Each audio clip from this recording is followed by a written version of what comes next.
Hello everyone, welcome to my vlog. So it's Wednesday morning and I hope everyone has a fantastic week. I'm back to my vlogging.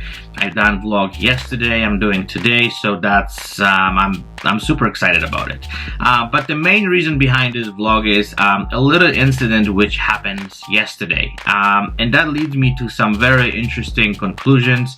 And yeah, I have some interesting thoughts and I hope this is going to be very interesting for you guys. So what happened yesterday, I had a photo shoot, like headshot session, and one of my pocket wizards failed. Like I couldn't restart it, like there's something going on. So I had to rent it out. Luckily enough, there's a bunch of places in downtown area in Calgary where you can rent photo equipment. I just give them a quick call. They have on stock, so I just went there, and for $40 I rented out the Pocket Wizard transmitter. I went back, finished the shoot, everything was okay. So that actually leads me to some very interesting thoughts. So I was started kind of like thinking about renting stuff, and before I get into those details, I just want to talk a little bit about software for photography, and you will see connections in a few minutes, like where I'm going with this. So I'm sure you guys remember back in the days, you would have to purchase Photoshop. Like you couldn't just rent it out or whatever. Like you have to just buy it in order to use it. And I remember back in the days, Photoshop was extremely expensive. Like not too many people could afford it, and I remember I was back in Poland, so I didn't make enough money. So for me, having Photoshop was simply impossible. So people are doing crazy stuff like downloading some older versions, or stealing stuff, and then just to kind of they could put hands on this software. So going forward, I'm sure all of you guys know these days you can't really purchase Photoshop. Like you have to rent it out. Like, so basically the way it works, you pay monthly fee, which is, I think, extremely reasonable. We're paying about $10, and we have the oldest version of the Photoshop. I think it's amazing because, well, first of all, this software becomes more accessible to people all over the world. They don't have to spend a big chunk of money just to get this software.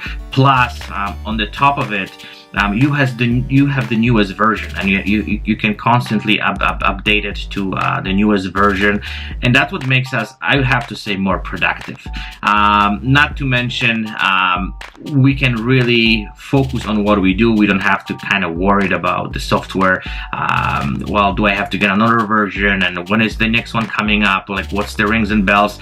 Like, this whole thing is becoming like non-issue these days. Like even like I have set it up, my Adobe, that updates itself, and just basically it just run itself. So this is, I think, extremely important for photographers these days, because this is something which we don't really have to worry about. I know we still have to pay for it, but the amount we're paying monthly, it's not bad. I think it's very reasonable, and it's cool because that gives access to the software to people all over the world, and we can all progress. And I noticed that since that happens, my Photoshop skills and just generally I can see that people well, progressing in this Photoshop. They share knowledge, they do everything to actually just improve our skills and everything what we do in Photoshop.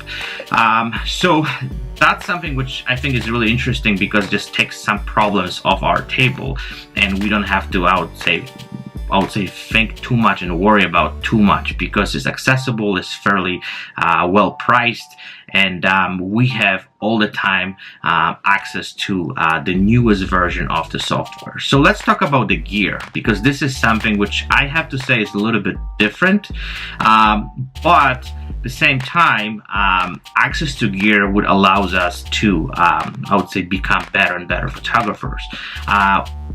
Most of you guys know that photo equipment is very expensive, and even I live in Canada, and I'm lucky enough to make more money and have, I would say, easier access to some of those stuff. I have to say that it took me years and years and years of really hard work to get to own all this stuff, because there's no other option. And that's when this whole renting kind of comes in. So let's say I would like to test out some new equipment. I would like to test out some new, I would say, lenses or bodies or mirrorless cameras, like you just name it. You have to either purchase them or you have to rent them. So purchasing some of those stuff is literally impossible, because I don't have in my bank account thousands and thousands of dollars to throw on some stuff which I might use it in the future, might not use it in the future, even though I'm a professional photographer and I make a living out of this. But still, I wouldn't purchase a lot of equipment. I actually just limited myself to stuff what I need, and I actually I own everything, so I don't have to, I would say, worry about it too much.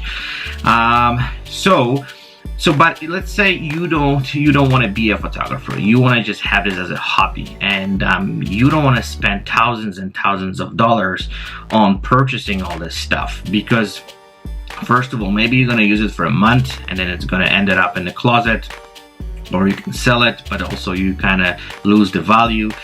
The good thing about this stuff that you're losing a little bit with the high-end professional equipment, but you're still losing the money. But let's say you want to try it and you want to test it and you want to actually just play with it and enjoy it, and then just like, okay, you know what, this is not for me. I don't want this stuff. So that's become an issue. And so I was thinking about it yesterday when I rent this stuff, because like, let's say I would like to have photography business and rent stuff. So that's when it comes very interesting. That's literally impossible, and I'll explain you why in a second. So the system we have in place, the companies which produce the gear, they want you to own stuff. They want you to keep buying new gear. They want you to keep spending money on them. There are some people who are, I would say, collecting the gear, and they buy stuff because, oh well, this is the most trendy one or whatever, but they don't use it much. On the other side, there's photographers who just like taking advantage of this stuff and just, you know, using as much as they can, and they don't really worry about it too much. But at the end of the day, you have to buy it. So I actually started looking into this renting stuff. So let's say I'm not a photographer. I'm just some average Joe who would like to, I would say, rent equipment to do a headshots for a month. Like, let's take this like a kind of scenario which I would like to kind of we'll talk about a little bit. So basically what I did, I actually just wrote down the entire list of the gear, what I need in order to do a headshot session, starting from the body, lens, speed lights, deep octas, stands, like everything what I need. Let's say I don't have everything and I have to rent everything out, and I start adding stuff up, and so the final number to rent this entire equipment for a week was $2,100 for a week. So we are looking, if you want to have this stuff for a month, you're looking about $8,000. So technically, if you really kind of think about it, you can basically buy this stuff in a month. Let's say you would like to rent it, the amount you would have to spend to rent this stuff out in a month, you would pretty much, you could buy it, well, brand new. So that was really shocking for me, because seems to me that these days, in order to rent equipment, we mostly only use it when we have emergency, like I had yesterday. We would never, let's say, rent out photo equipment for a month, because that would, I would say, ended up with some insane amount of money we would have to pay. So that's, I would say, is really sad. From one hand, I understand how those companies works. They have to make money. Nothing is free these days, and I absolutely get that part. But also what I want to say is that, you know, like, that's really limits us to stop what we do, to actually exploiting our passion, to learning more about photography, to learning new stuff, using different lenses and using different things to improve what we do. We are really limited at some point because we have to buy this stuff, and then those companies, I'm not saying they're taking advantage of us, but not everyone can afford it. Let's say spend $10,000 to $15,000 on the gear. Well, people who live in North America or in Europe, it's a different story.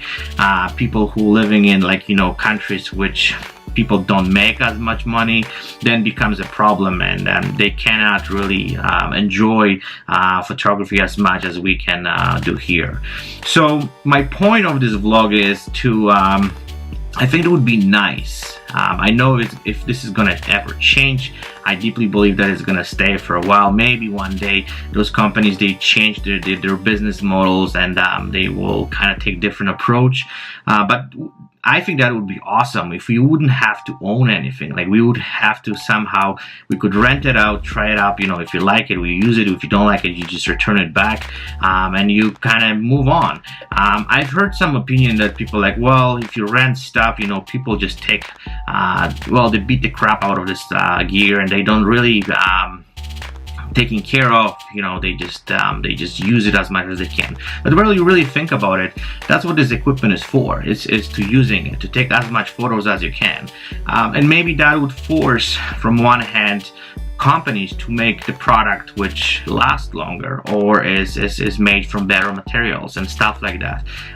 And you cannot really generalize those things, because I deeply believe that not everyone is like that. Whenever I rent stuff, which that happens very rare, I always taken care of, because I know if I'll break this stuff, I have to pay for it. So this is not that everyone just rents out and destroying them and just don't really care about it. I think this is kind of false statement, because this equipment is very used, but that's why people renting those stuff, to just take it, use it as much as they can, and take as much advantage of the time they are allowed to use that equipment. So I hope that was interesting. I didn't expect those numbers gonna turn out that way. I expect it's gonna be a little bit cheaper, but then my final conclusion is that we're living in a world, unfortunately, where we have to buy this stuff. Unfortunately, we cannot really rent it, because you can rent for days or two, but if you want to rent it for a week, 2 weeks, that's gonna turn out into some crazy numbers, and it's probably better to buy new stuff. So I found this very interesting, and I think this is something which we all supposed to talk about it more. And maybe there will be some programs in the future, or maybe there will be some new companies which take advantage of that, and then gives us I would say access to some of those tools, so we can enjoy photography even more, and we can use some of those things on a daily basis. And whenever we need them, we'll have them, and whenever we need them, we can pass that to someone else, so someone else can enjoy it. So we'll see. I think this is a really interesting topic, and this is just something which was on my mind for entire night last night. I was thinking about it quite much, and I was just like, wow, that's something which I didn't expect it, and like it seems like it's kind of like this entire thing is working against us a little bit. Anyways, I will be looking to your comments and looking to your I don't know, some tips and maybe some ideas how we can I don't know, change that, or like what you guys think about it. Anyways, wishing you guys fantastic week. I hope you guys are gonna have fantastic photo shoots, and I'll be back very soon. Bye bye.